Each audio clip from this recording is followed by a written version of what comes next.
For all the beauty above the water, there's a fair share of ugly down below. So you'll just work your way down those pilings. And that's where this group of Florida aquarium divers comes in.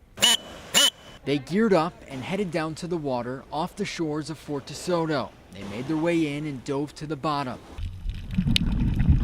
Down there, they cut fishing line and throw it in a tube. They pick up trash and other harmful objects off the bottom.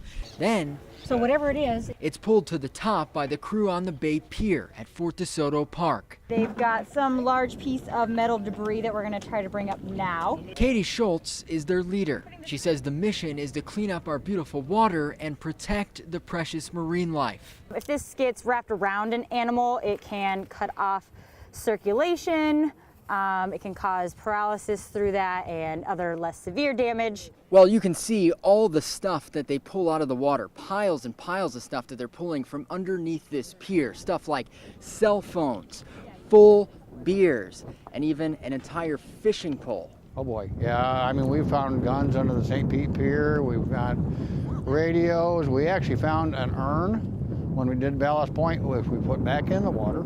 Interesting discoveries for sure, but items that can hurt wildlife above and below the water, like the plastic you see wrapped around this bird. I'll tug on it when we got it. It's an effort this group enjoys. More importantly, its purpose isn't lost on them.